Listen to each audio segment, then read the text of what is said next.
and had so many awesome games on, the Gangplank didn't really seem to be accomplishing much in stopping that incredible Cloud9 dive that you brought up. When you have a Hecarim, when you have a Kai'Sa, when you have the enemy Gragas going in, throwing everybody a different direction, it's so damn hard to fight back. So let's see how TSM changes this one up a bit. One thing they're not willing to change is the Pantheon ban. That one's going to stick around. Renekton banned away by Cloud9 yet again here as well.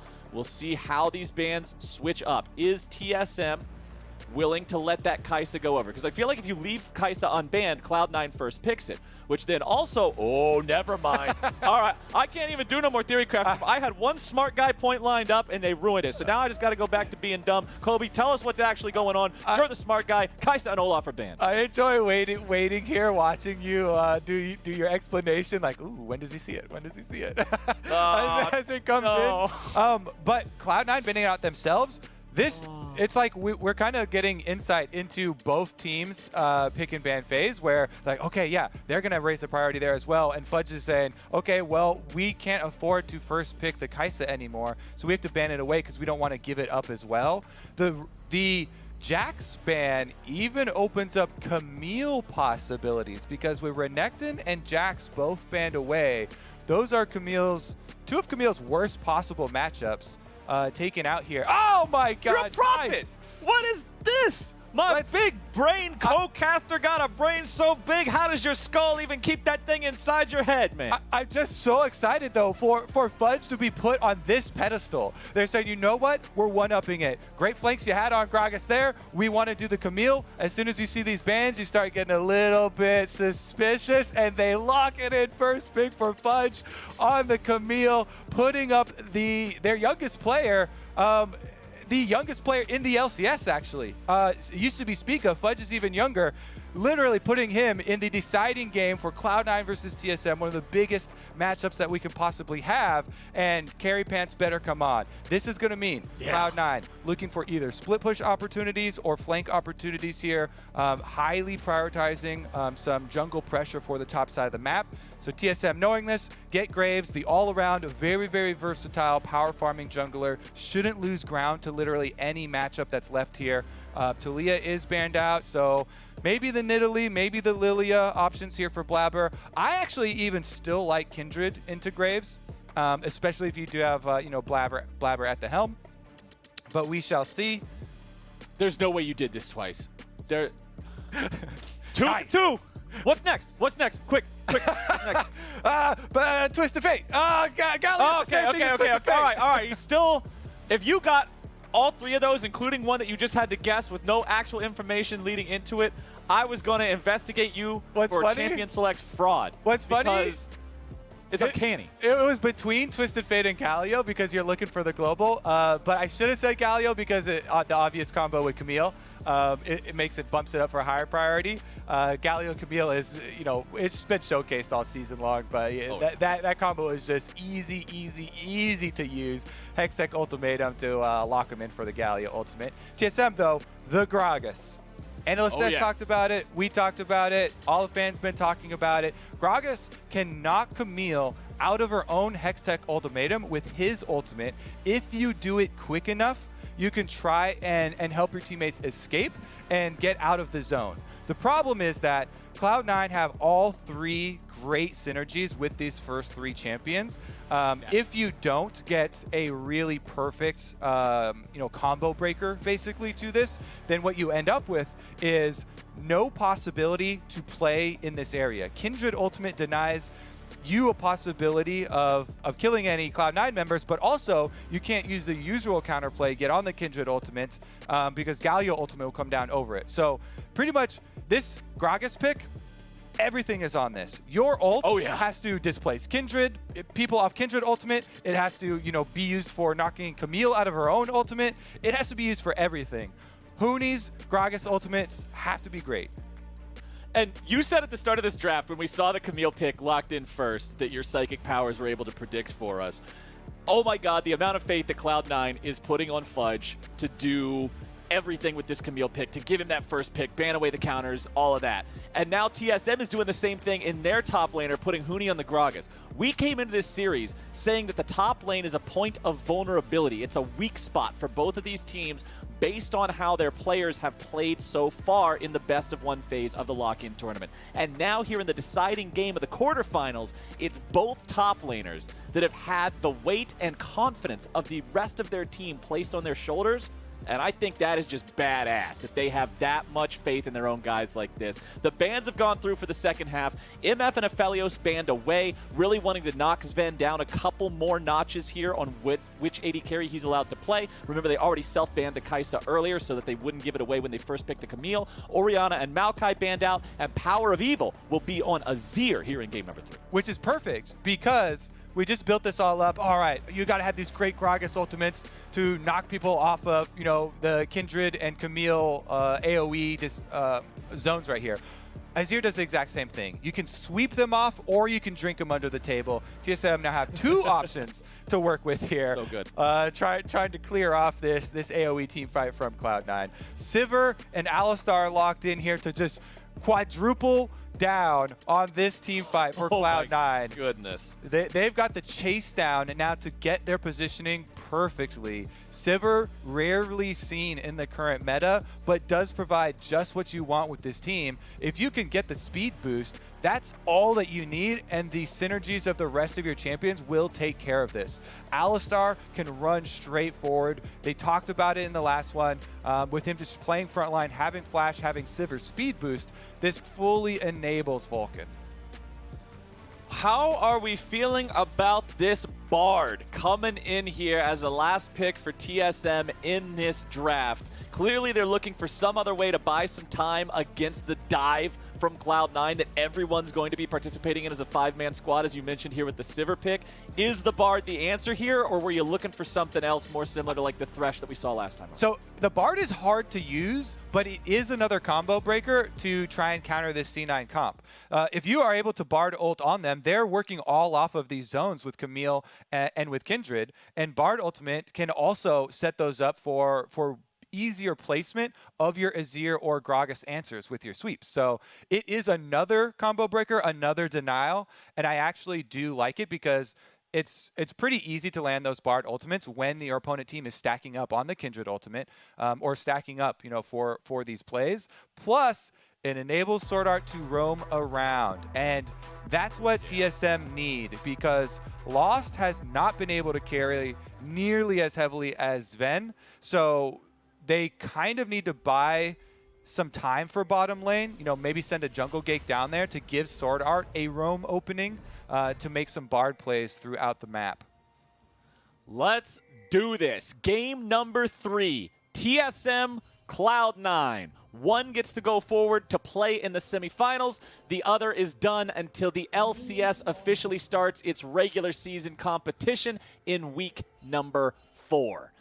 Fudge with the grasp on the Camille on the top side. Huni going to be running the grasp on the Gragas, so we can expect to see Huni once again being that tankier style as opposed to the AP bursty style that we saw from Fudge in game number 2. Blabber with the PTA, Spica with the phase rush. Now sometimes you will see in the Graves versus Kindred matchup, because it can go either way, one of these guys take an Ignite. It feels like more of a risky solo queue strategy. Doesn't always work out, but it does give you a big edge in the 1v1. Neither one of them opted for that this time around, so just flashes there in the jungle. Lethal tempo for the Azir on Power of Evil means he's going for that scaling late game build. Again, tying into what you were talking about. They're just trying to stop Cloud9 from making these dives, scale up, become powerful. He doesn't really care so much about the laning aspect or having a Comet or anything.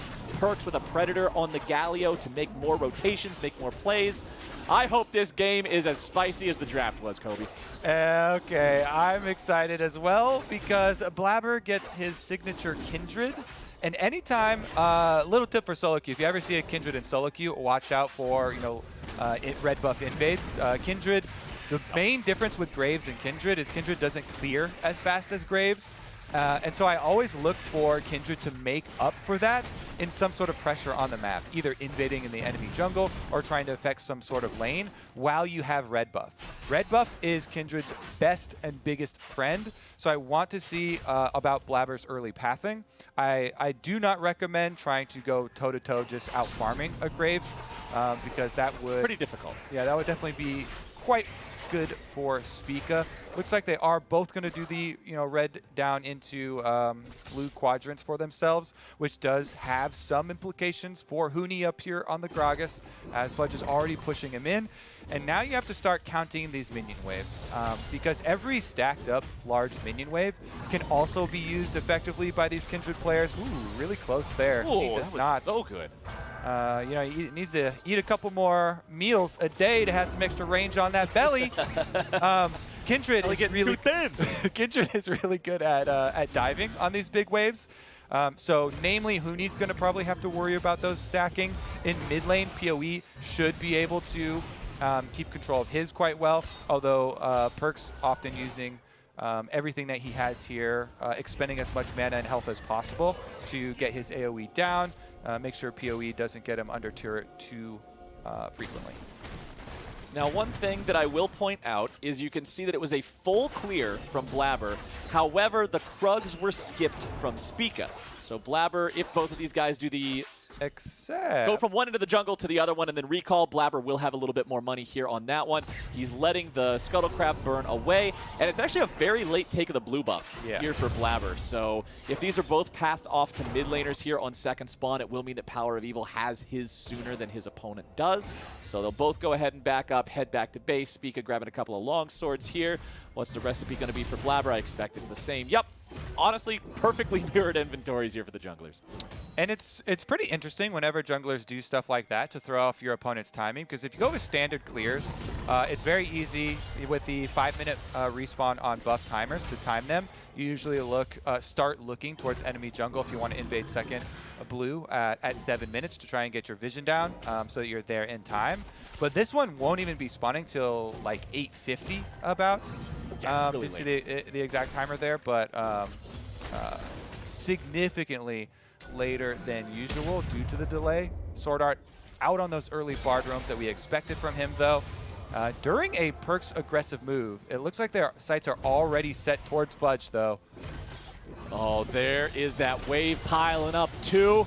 Huni and the rest of TSM trying to take Fudge down, stop him from being able to farm this, but a teleport's coming in, binding into the wall, but with the TP coming through from Perks, that will save Fudge's life. He's wiping the sweat off of his forehead on that one, but in the meantime, Power of Evil just sees this as an opportunity to shove the wave in here in mid and utilize the fact that Perks had to go top. Otherwise, Fudge loses those couple of waves and is sent home with a black and white screen. Really good roam timing from Sword Art there, and they coordinate it with Spica, but Blabber has done it. We were talking about, oh yeah, Kindred going to have a hard time out-farming Graves. Guess what? Blabber does it. And he's able to counter jungle on Wolves before looking bottom here. Yeah, they should know that TSM are trailing them, so that's a very ill-conceived dive. And they very risky. They don't want to go for it, so that you should not in any case. Good escape there. They get away with a little camp steal. And this has been afforded because Spica obviously, showed top lane. They spent a bunch of time looking for that dive with Graves. So you give up your position, allowing him to counter jungle your blue quadrant camps. And that is going to mean this Kindred, Blabber set up level lead versus the Graves. And I really do like his possibilities here. Now, if you do meet up in the river. Bottom side, that Drake still alive on the map. We'll see if this turns into the third episode in a row of TSM takes first to Drakes. Spica with control, gets that Scuttle Crab, and it looks like he'll start this one up. With the enemy jungler on the top side of the map, should be first Drake, no contest for the side of TSM. Of course, Huni's going to have a bad time if he sticks around up here, as both Blabber and Perks are nearby looking to facilitate some sort of a play. But Huni just recognizes, hey, I'm on the weak side right now. Our jungler's bottom. They're taking the Drake. There's nothing for me to contest. You've just got to surrender all that farm, all that experience. That feels bad, but it's what you got to do.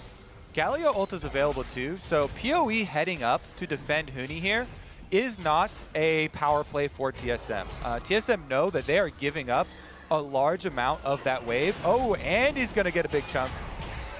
Shuffles Blabber backwards. And Blabber just says, okay, sure, cool. He got the ulti out of his opponent. That shuts down so much of Power of Evil's playmaking potential. Blabber wants to stick around and steal the red buff, but with a 3-man collapse coming, there's just no way to safely do that, so he has to jump back over the wall with a dance of arrows. TSM, they lose their mid laner's ulti, so we won't be seeing as many plays be made around him here for the next minute or two.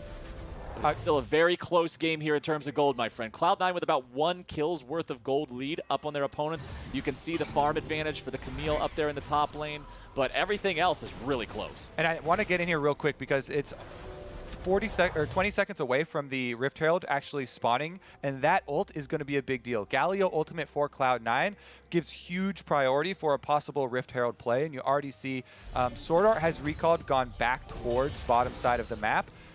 It looks like Vulcan is going to trail as well.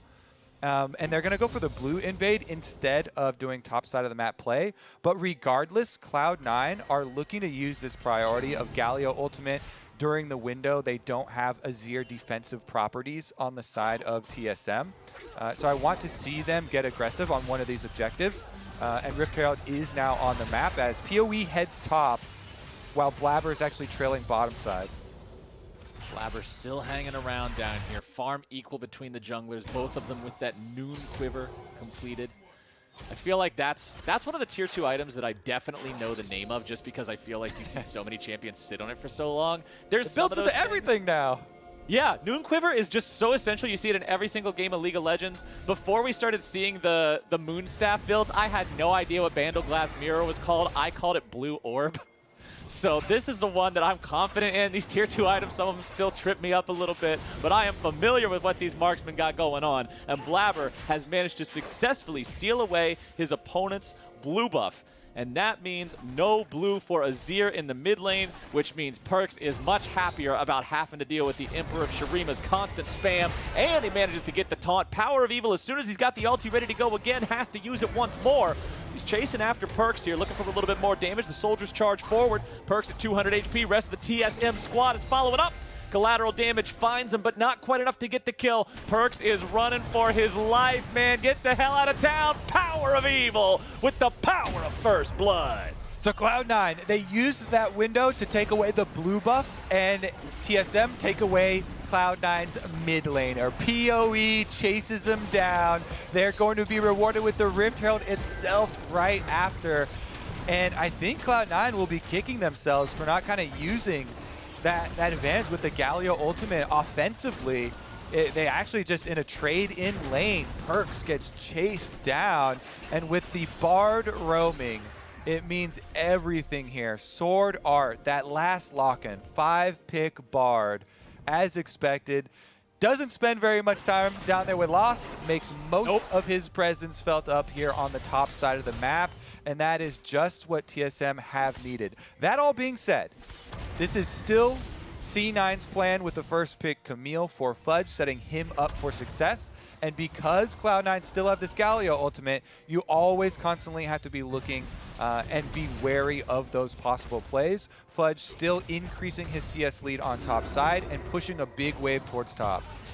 Power of Evil is nearly out of mana, and Cloud9 recognizes what that means. It means goodbye to the Azir in mid lane. Nicely done with the 3-man collapse. They waste no time at all. And with that kill picked up and the plates following up after, Cloud9 has themselves a nice gold lead here. Every time you see Vulcan towards mid, you better get nervous for the mid laner, because Vulcan on Alistar is a go. He flashes in, gets a combo again, constantly putting pressure, gets one back for Perkz after Power of Evil blew his flash offensively to get that kill.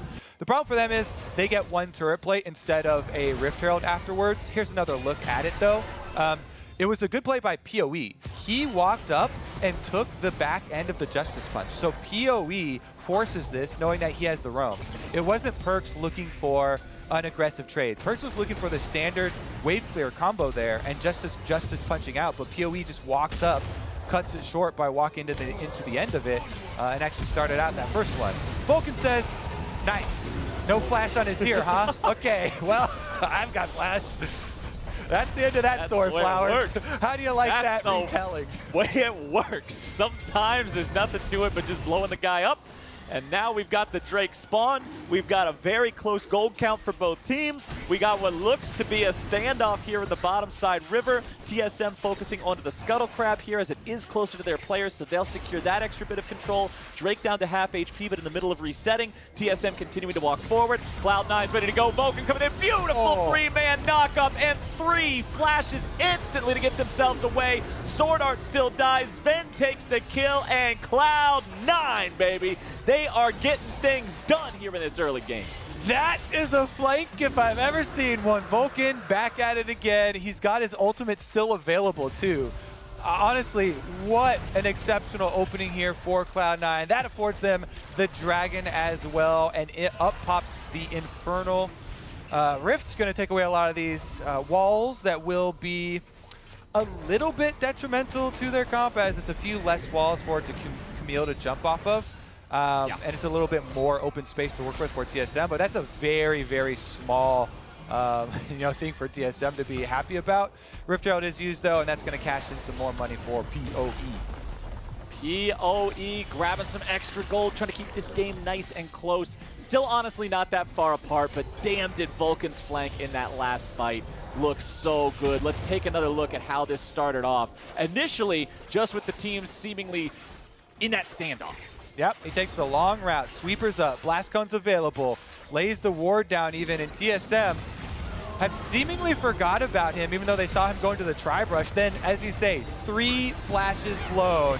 And since that ward that Vulcan placed during his flank allows Fudge to get the TP in to finish that one off, Huni, he's definitely dropping some on the ground here as ultimate goes down, another couple one goes down, and Spica wants no part of it then. He's out. Turret plating finally disappears here. The game very, very, very close between these two squads as a TP showing up on the mid lane tier 1 to catch the wave. Power of Evil back into lane after grabbing the Leandries.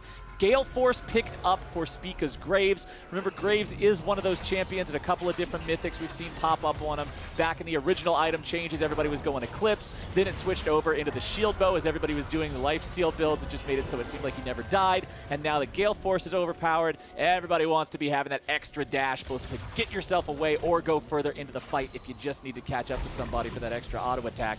Up here in the top side, seems we've had a lane swap from the side of Cloud9, and it's working out wonderfully as Huni's stuck at half health, no mana, no teleport to come back, and Perks is just chilling here, perfectly happy to shove up the waves. Yeah, Huni's laying pretty low on mana himself as well, so going to be a little bit more difficult to keep that wave clear going. And Cloud9 now are at the position that they can transition this Sivir to start making use of their full composition. You go from regular C9 dive to turbo dive here, with the extra speed allowing Vulcan more opportunities for those all-star, Alistar plays. Now is the opportunity with Gale Force complete as well for Sven, that the Sivir becomes actually very difficult for TSM to deal with. Having Spell Shield goes a very long way against champs like Gragas and even Azir and Bard as well. So C9 gonna look to make use of that turbo dive very shortly here. Next Drake is under 2 minutes now. We'll see if the teams want to start something up before that or if they're just saving everything that they've got for one of those big objective fights. When you're looking at the timers on TSM, important to remember that it was Spica, Lost, and Sword Art who all had to use their flashes to get away from that big flank from Vulcan, and they still got to wait a little bit longer here. Perks walking away after getting hit by the ulti from the Azir. Spica walking forward, wanting to find just a little bit more damage. They won't get enough to kill Perks, but they will get enough to take down the tier 1 in mid lane, which does some good work here for TSM to keep that gold closer. Gives them extra control over the mid lane as well, which is another advantage once that Drake does spawn. Power of Evil with 3/4 of the cooldown still left to go on the ulti. Should have it up close to time for the Drake fight, but I'm not sure if it'll be ready if they start it up immediately. Sivir ultimate gonna be down as well as a cooldown for Gale Force, which currently the cooldown not very long on it. Don't know if this is actually gonna matter as they're still keeping TSM's AD carry with Lost on bottom side. So Cloud9 should be able to get this no problem, despite the little attempted engage onto Sven. Blabber lands the smite, and that should be the end of that story. Speak of meanwhile revealing on Krugs means that Cloud9 can just continue to wait out these teleports. Fudge is going to have his back soon, and if you get just one deep ward, all that Cloud9 need is one flank, either Fudge or Vulcan. If one of these two champions get behind TSM, the job of Gragas and Azir gets so difficult, because you now have to worry about two fronts trying to use these already difficult disengage abilities that you have, and it kind of turns a game into TSM just have to attack one side of the Cloud9 teamfight attempt, and that probably looks like a Bard ultimate from Sword Art. They know Perks has no flash. Oh, here we go. Perks is stuck. Good ulti coming in from Sword Art, but now the counter-attack from Cloud9. Fudge is looking to get something, but Perks is already down. Cloud9 in a 4 versus 5. Spica the target here as Blabber jumps in for some damage. Spica getting himself back with his own ulti. Deadly Flourish coming down to find a little bit more onto Blabber's health bar. Vulcan in the middle of everybody, popping the ulti, staying alive. Lost dying down to the Boomerang Blade from Sven. TSM, they had a 5v4, but Cloud9 played it clean enough to even the odds. Now we've got 4v4 on the map in the bottom side of the river. Sven taking a little bit of damage there as Power of Evil and Sword Art trying to maintain their distance while getting whatever sort of DPS they can. Blabber and Huni both hanging around closest to the Drake. Blabber at half HP. Remember that Lamb's Respite is still ready to go.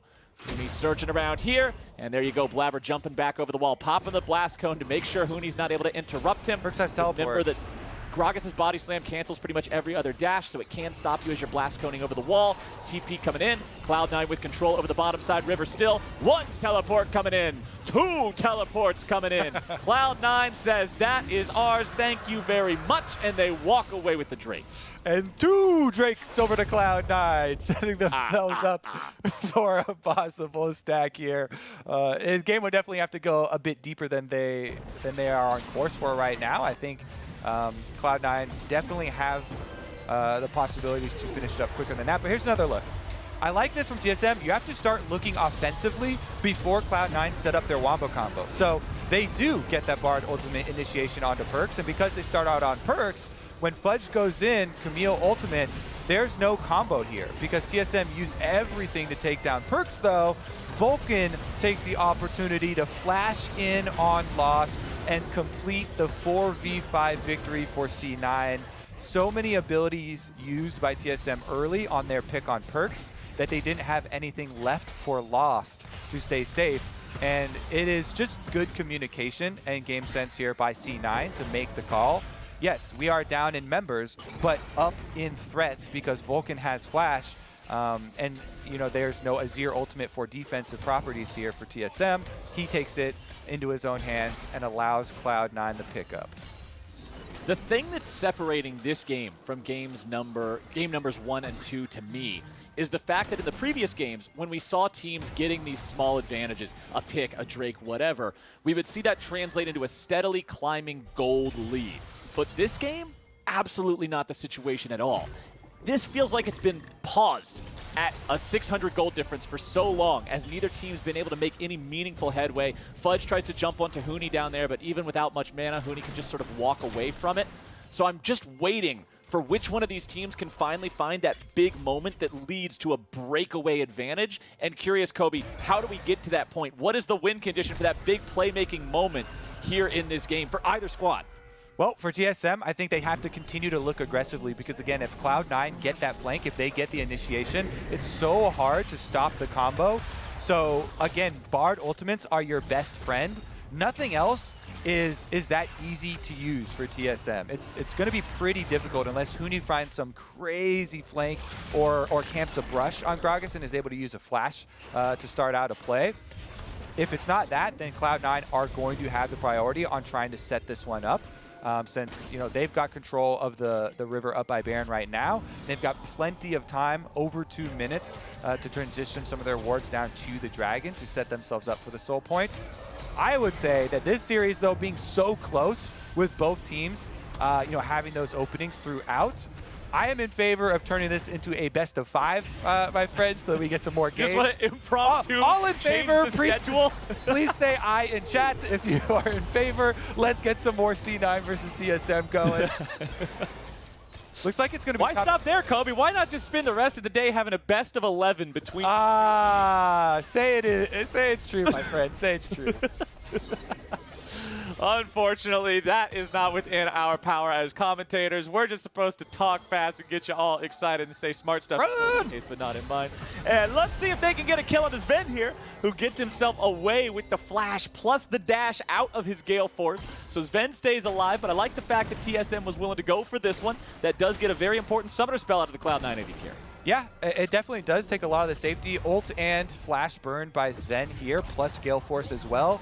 But it goes to show what we were talking about earlier, how difficult it is to pick off some of these side lane users that do have the extra dash in their kit now. Good move by TSM setting that up and burning the cooldowns before the Dragon. But it still is going to be difficult. Again, they need a lot of preparation to try and take advantage of C9 because there's a bit easier reactions from Cloud9 available. Vulcan does still have or has flash available. As it's come right back off of cooldown here. Hex Flash goes away. He's ready to look offensively, so it's only Sven that's got the big target on his back. 35 seconds till that Drake. Still less than 1,000 gold, less than 500 gold. Let's make it sound even more impressive between these two teams. Blabber at half HP. Wants to try to get as much of that back as he can before this fight breaks out here. It is TSM who has control over the Drake pit right now. But Cloud9 are not ones to back away from a fight, especially when they've got plenty of resources ready to go here. However, Blabber does not have that flash anymore. Spica trying to get himself away, but the damage is coming in. Sven's going on a killing spree. They've killed off the enemy jungler as the fight starts out, and Cloud9 has Lamb's Respite to keep their own men alive. Perks gets a kill onto Lost. Power of Evil tries to kite back as Hootie gets a revenge kill onto Vulcan. TSM mid laner barely keeping himself alive, getting over the wall here with the Blast Cone. Fudge chasing after Sword Art while Hoonie's stuck in the middle of a 1 versus 3. He gets away over the wall with the flash underneath the tier 1 turret to stay alive. Cloud9 have slammed this fight. It is a 1 for 3 trade, and they will take that Drake as their reward. Yeah, they're going to take it all right. They don't let TSM get the Bard ultimate pick. They take the initiative here. Blabber says, I got him, of Spica, before he even goes past the Wraith camp, before Vulcan had even engaged. And once he does, they annihilate the enemy jungler. This is going to be a risky but warded play by TSM. They're going to have to abort mission pretty quickly. That is a Cloud9 ward on the Baron. 7K, it's getting burned so quickly though. Spica's arrived. If this wasn't warded, this would have been a great play from TSM. Let's see if they're willing to commit to this. There's your 3-man pulverize yet again. Sven goes on a rampage. Everybody's going to be killed off. Baron secured at least by TSM. It is a 1 for 2, but TSM takes the Baron. That favors them. That is a bold play from TSM. It actually pays off. Burning right through that Baron with Power of Evil's Azir. My goodness, they take it right back. As soon as Cloud9 were able to take down that Dragon, immediately calling for this aggressive look.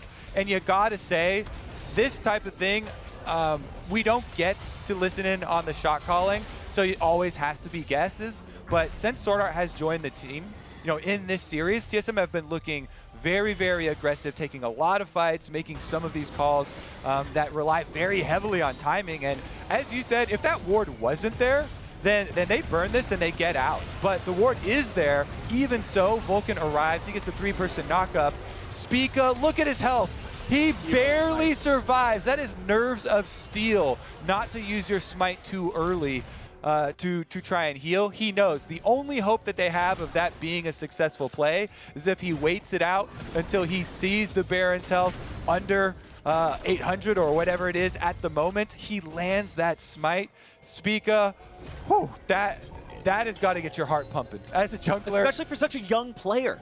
To have that resolve, to have that stoicness in the face of absolute game-throwing possibility. But now we got the fight breaking out. Lost is stuck. We got so many stasises popping off. Perks looking to lock somebody down. Oh, can they manage to get Lost away? No, they will not. Fudge goes on a killing spree. TSM now looking for one in retaliation. Lamb's Respite keeping Fudge alive. trying to back away now. Power of Evil and the rest of TSM finding themselves caught between a rock and a hard place, and a hard place is named Cloud9. Power of Evil trying to continue that retreat. Perks with a nice wombo combo. Vulcan following up. Power of Evil and Sword Art going on a magical journey here together, but remember that Hooney flashed earlier. Now the man's getting taunted, the man's getting pulverized, man's getting headbutted with a Justice Punch. He's somebody's lunch. Double kill over to Perks. The Galio is getting it done, and Cloud9 removes so many of those Barons. Even with all the tools we mentioned from Champ Select, Flowers of TSM trying to counter this combo. Gragas ultimate is used on the Camille. Bard ultimate is used to try and save their target, but it doesn't matter. Cloud9 waited out. Fudge then is able to stopwatch after they get the pick, after they get the kill onto Lost, and Blabber gets just in range to pop the Kindred ultimate, saving his top laner, making sure they don't lose anyone in the process. Turbo Dive overwhelms all. Let's take a look at it. There's the Camille ult into the Gragas ultimate that put him into the wall. Sword Art knows that he's still going to have to Zhonya's to try and save Lost, who flashes out, but they still can't save him. There's just too much follow-up as Fudge still had a hook shot here. And that stopwatch into Kindred ultimate just on the edge of range. Nicely played. After that kind of mid-fight reset where Cloud9 get to continue the attack, they just separate TSM. They get the 2 picks on top side as Sven and Fudge eyeing Sword Art and PoE here under the Azir Tower. With Baron Empowered Recalls, they do get out, do get some Baron buffs for themselves, but Cloud9 picking up the kills. This game is getting pretty scary here for TSM, my friend. It is under 1 minute until this Drake spawns, and it's Cloud9 who currently command 3 Elemental Drakes already. Should they succeed in getting this one, they will get an Infernal Soul, which honestly pairs just immaculately with this dive composition, giving everybody that extra proc, that extra burst of damage when they all dive in together. Just intermission. Lost. Poof. They just got to look at him now. They don't even have to give him the full-on look, though. Just a side-eye glance, and he will disappear if they get this Infernal Soul. Thank you, Vulcan, for the halftime performance here on Cow Alistar with the with the cowbell play in the Tribush. But it looks like TSM didn't like the performance. No, they are not a fan. Not their favorite genre, as they're trying to come in and collapse here. Fudge gets himself away. It looks like Cloud9 might just be saying, hey, you know what? We don't care about the Drake. Let him have it. We're going to take turrets instead. Sven's already at the tier 3. He used his ulti. He is committed to this push. Perks is sitting up top here at the tier 2. So they will just give this Drake soul away to TSM. Cloud9 are instead opting to grab the mid lane tier 3, the top lane tier 2. Sven's still sticking around, putting some auto attacks here into this inhib, but recognizes he needs to get away right now as TSM is rotating back up into the base. So 1 inhibitor now vulnerable, and 1 of the remaining tier 2 turrets destroyed. How do we feel about this trade for both teams? Is this worth? I think it's great for Cloud9 opening up a pathway into the base. Exposed inhibitor is so big. Cloud9 can Sivir ultimate chase you down and win 1 team fight and win the game at this point. So having a Dragon Soul coming up, drawing TSM in 2 different directions. Exposed inhibitor and Dragon Soul coming up very quickly. This is going to put so much pressure on TSM. Very, very pleasantly surprised, by the way, by Cloud9 utilizing Sivir. Not getting picked a lot in the meta right now, yet they recognize that the strengths that they are drafting to right now, which is heavy dive, they don't care about shorter range AD carries. They want things that are going to be following up with their aggressive playstyle, with their heavy dive, and they've just jumped right on Sivir there.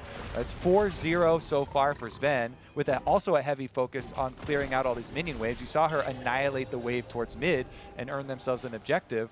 It's definitely nice to see when lesser used champions slot right into strategies that are already very prevalent throughout the leagues. And I think it speaks a lot about Sven as a player, too. Because right now, I don't think anybody's going to argue with you that Kai'Sa's in that S tier. The champion has just been all over the place. Very powerful in solo queue, very powerful in competitive play. And then to switch over to something that's just the opposite of that and have the same amount of success, Sven is clearly one of the marksmen to measure yourself against here in the LCS. As Fudge makes the initiation come in, here comes a follow-up from Perks. Spica wants to get away, but the Winds of War are coming after him. Vulcan on the side, only has a Hex Flash, not a real flash, so has to wait a second to go over the wall if he wants, but TSM will not lose anyone here in this fight. Spica does manage to get away through that magical journey. However, enemy jungler down below 25%. Baron's on the map. What does that mean, Kobe? It looks like purple is back on the menu. Ding, ding, ding, ding. Serving up right now. 7K health, dropping quickly. We've got Lost opening up. Spica's not close enough to smite. Curtain calls ready to go. Bard ulti already going through. Baron going to be stuck here at about 1,000 HP and stolen! Power of Evil. What? The Blabber has Smite still wall. available? What? Okay, something happened.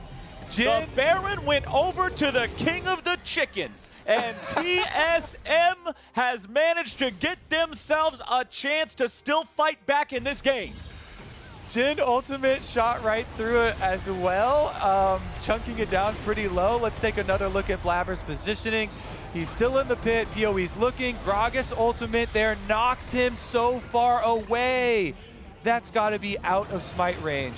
Huni, we said in Champ Select, his Gragas ultimates have to be perfect.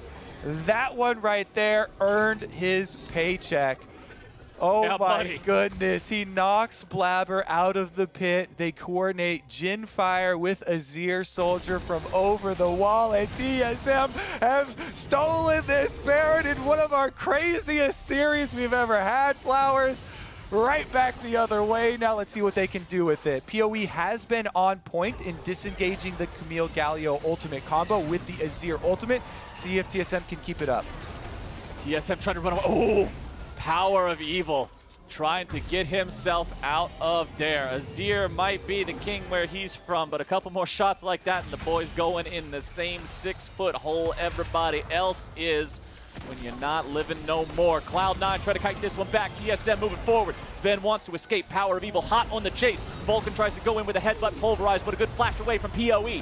Nice follow-up with the Bard ulti. Blabber getting himself out there with a Gale Force as well. Tier 2 turret falls. TSM going big on this one, taking down the Tier 2. However, what is this? It looks like a flank coming in from Fudge. Never mind, they're going to turn the fight right back around. Perks coming in, looking to keep Blabber alive. Power of Evil also going to be stuck here in that Lamb's Respite. Finally falls. TSM in a very bad place. Vulcan swooping in from the side. More damage pouring in. Lost is gone. Speaker running away. Knock up onto Huni, throwing him up into the air. Perks is on the front line, and the boy ain't stopping till all the bodies are dropping. Fudge jumps over that chicken wall to chase after him. Huni's still on the run. Sven with the boomerang blade over the wall, and Huni is about to drop here next. Your Hex Tech sweep will slow him down, but he's going towards the blast cone. Drake's alive in 2 seconds, and Cloud9 should be able to take it unless they just want to end the game right here. They're already marching down mid. Inhibitor falls. They've got a minion wave coming up behind them. 30 seconds on Spica, 20 on Power of Evil and Lost.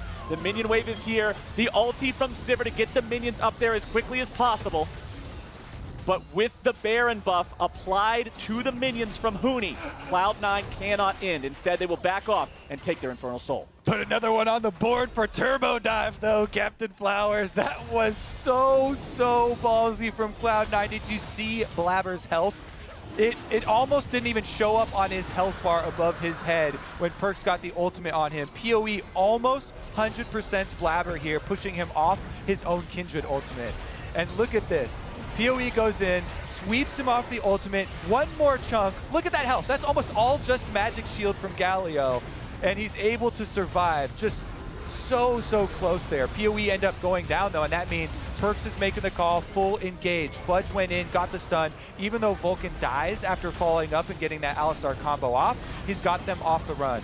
Both Blabber and Sven pulling up the rear here mean that there's no real turn for TSM, so they continually have to kite as they're trying to deal with Camille Galio charging forward. And everybody knows how difficult it is to get away from the Camille later on in the game. Hookshot just keeps coming. They chase down the extra kill. And Cloud9 do get the inhibitor as well as the Infernal Dragon. What a game. I am loving this game number 3. So about that best of 5 vote. Whenever we have a series, Kobe, I always hope the series goes the distance, and I always hope the last game is the best game of the series. And here today, we are getting that from TSM and Cloud9. Cloud9 sitting at a 6,000 gold lead with a soul, with a 9-kill advantage.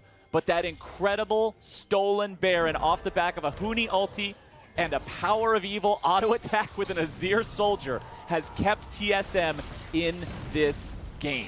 They're going to have to pull off some incredible team play to be able to get a dub here, but it is not over yet. See what they can work with. Cloud9 pushing up the side wave because Fudge has priority here on the Camille. Has the full 3 item power spike. TSM just running towards the super minions. I like pushing this out. It buys you more time, regardless of what decision point you have to get to about recalling. PoE goes in the whiffs. That was wacky. I'm not sure what that was, but a nice follow-up there from Spica. Gets the Lamb's Respite out of Blabber. That is one of the most complicated team fight tools to have to play around, and TSM just removed it from the equation. Now let's see what their response is to the split push from Fudge, who is in a good spot here to try to apply some pressure to this tier 3.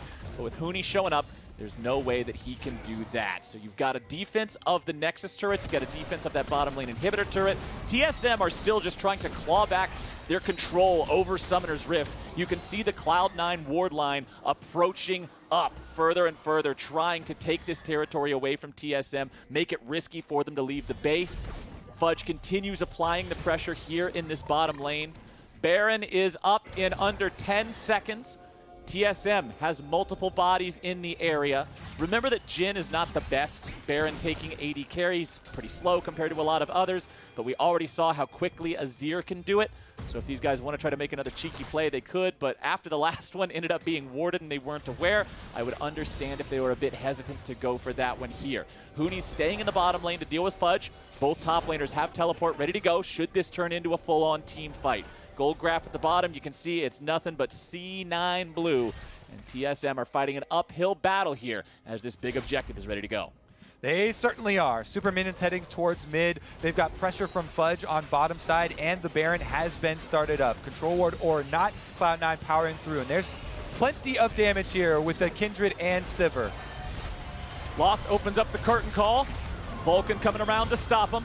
Baron has been reset. Cloud9's going for the fight. Vulcan already nearly killed off. Deadly Flourish coming in. A little bit more damage coming through as you've got the Shurima Shuffle throwing a couple of them back. Lost grabs the kill into Blabber, but Fudge kills Lost. Now you've got Huni taken very low. Nice interrupt on that kill coming out from Sword Artist. Power of Evil flees, and Perks looks to finish off that kill too. Sven is running wild. The man is uninterrupted. The man is unstoppable. He is continuing to push forward. 3 health bars still remain on TSM, but they are alive by barely a sliver of an inch. Sword Art wants to get away, but the uppercut kick from Camille says no. Perks keeps Power of Evil and Spica stuck inside the fountain. Cloud9 have compromised health bars, but there's only 2 players of TSM remaining. Make it 1. C9 find themselves a fight. They use the advantages they've earned all game, and they get trolled at the very end by the inhibitor coming back.